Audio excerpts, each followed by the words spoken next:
Baby కార్న్తో curry ఒకసారి ఇలా చేసి చూడండి. మీరే సూపర్ అని అంటారు. చూస్తుంటేనే బాగుంది కదా చూడడానికి. Hi friends, welcome to Surekha cooking channel. మీరు కనుక నా ఛానల్ని ఫస్ట్ టైం చూస్తున్నట్లయితే ప్లీజ్ లైక్ చేయండి, షేర్ చేయండి, సబ్స్క్రైబ్ చేయండి. ప్రొసీజర్లోకి వెళ్ళిపోతామా మరి. ముందుగా బేబీ కార్న్ తీసుకుని నేను చూపిస్తున్న విధంగా కట్ చేసుకోండి. నెక్స్ట్ ఆనియన్స్ కూడా కట్ చేసేసుకుందాం. ఆనియన్స్ కట్ చేసుకున్నట్నే టమాటాస్ కూడా కట్ చేసేసుకుందాం. టమాటాస్, మిర్చి కూడా కట్ చేసేసుకుని మసాలా వేసేసుకుందామండి. చూసారు కదా, మసాలా కూడా వేసేసుకున్నాను. నెక్స్ట్ వచ్చేసి మనకి కట్ చేసుకున్న ఇవన్నీ నేను కట్ చేసుకున్నాను. బేబీ కార్న్ అయితే ఈ సైజులో కట్ చేసుకోండి. మీకు ఇష్టమైతే రౌండ్గా కూడా కట్ చేసుకోవచ్చు. ఆనియన్స్, మిర్చి, కొత్తిమీర, అలాగే టమాటా, ఇవన్నీ కావాల్సిన ఇంగ్రీడియంట్స్ అండి. నెక్స్ట్ స్టవ్ ఆన్ చేసుకుని కడాయి పెట్టుకుని హీట్ అయిన తర్వాతే ఆయిల్ వేసుకుందాం. నేను మసాలా ఏమేసానో ఇందాక మీకు చెప్పలేదు కదా, అదేంటో చెప్తున్నానండి, నోట్ చేసుకోండి. ధనియాలు, జీలకర్ర, వెల్లుల్లి, అల్లం, చెక్క, లవంగి మొగ్గలు, ఇలాచి, అనాస పువ్వు వేసుకుని అయితే మసాలా అనేది నేను రెడీ చేసుకున్నానండి.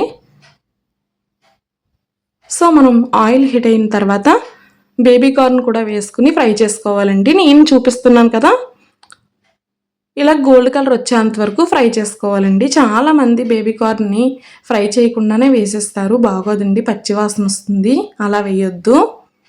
సో నెక్స్ట్ అదే ఆయిల్లో ఆనియన్స్ కూడా వేసేసుకుని ఫ్రై చేసేసుకుందామండి. బేబీ కార్న్ ఫ్రై చేస్తుంటే మంచి అరోమా అనేది వస్తుందండి. సేమ్ మనకి మొక్కజొన్న పొత్తు కాలుస్తే ఎలాంటి స్మెల్ అయితే వస్తుందో సేమ్ అదే స్మెల్ అయితే వచ్చిందండి బేబీ కార్న్ని ఫ్రై చేస్తుంటే. నెక్స్ట్ పచ్చిమిర్చి కూడా వేసేసుకుందామండి. సో ఇదంతా కూడా మనకి గోల్డ్ కలర్ వచ్చేంత వరకు ఆనియన్స్ ఫ్రై అయిన తర్వాత టమాటాలు వేసుకుందామండి. ఆయిల్ బయటకు వచ్చేంత వరకు ఫ్రై అయిన తర్వాత మసాలా పేస్ట్ ఒక స్పూన్ వేసుకున్నాను నేను. మీ క్వాంటిటీకి తగ్గట్టు మీరు కూడా అన్నీ పెంచుకోండి. బేబీ కార్న్స్ ఎక్కువ ఉంటే కనుక ఆనియన్స్ ఏంటి, మొత్తం మసాలా పేస్ట్ ఏంటి అన్నీ కూడా ఎక్కువ వేసుకోవాలి. ఒకవేళ తక్కువ ఉంటే నేను చూపించినట్టుగా వేసుకోండి. నెక్స్ట్ బేబీ కార్న్ కూడా వేసేసుకుని ఫ్రై చేసేసుకుందామండి.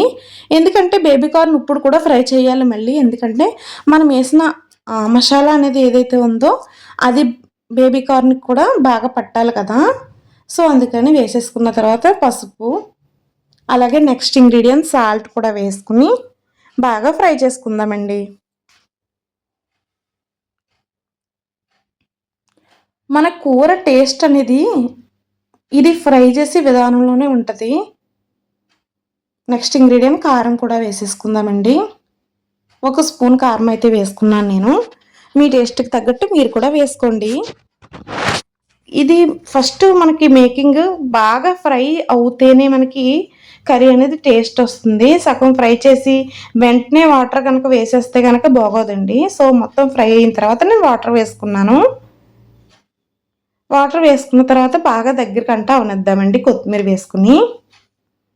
వేసి మూత పెడతాం. ఈ స్టేజ్లో ఎవరికన్నా కావాలంటే గరం మసాలా కూడా వేసుకోవచ్చు, కానీ నేను వేసుకోలేదండి. ఒకవేళ మీకు కావాలంటే మీరు వేసుకోండి. చూసారు కదా, మూత తీస్తుండగానే అబ్బా ఆ అరోమాయే వేరండి, సూపర్ అండి. ఈ స్టేజ్లో ఉప్పు చూసుకుందాం.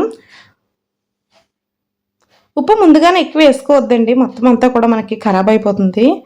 సో ఉప్పు సరిపోకపోతే మళ్ళీ ఇంకొద్దిగా వేసుకోండి. నాకైతే సరిపోలేదు, అందుకే ఇంకొద్దిగా యాడ్ చేసుకున్నాను నేను. ఇప్పుడు దగ్గరకంటా అయిపోనిస్తామండి బాగాను. చూసారు కదా, ఇలాగే దగ్గరకంటా బాగా మనకి ఇంకా వాటర్ అంతా కూడా ఎగిరిపోవాలి.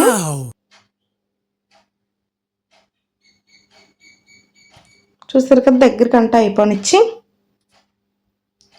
సో ప్లీజ్ వీడియో స్కిప్ చేయకుండా చూస్తేనే మీకు అర్థమవుతుందండి. స్కిప్ చేసేస్తే కనుక చూస్తే మీకు సగం అర్థమవుతుంది, మిగతా సగం అర్థం అవ్వదు కదా. సో అందుకని స్కిప్ చేయకుండా చూడండి. చూసారు కదా, కొత్తిమీరతో మన బేబీ కార్న్ కర్రీ సర్వ్ చేసుకుంటే అబ్బా సూపర్ కదా. గార్నిష్ చేసుకుంటే కొత్తిమీరతో సూపర్ అండి. నిజంగా ఇది రైస్లోకి కానీ జీరా రైస్లోకి కానీ చాలా బాగుంటుంది. సో ప్లీజ్ లైక్ చేయండి.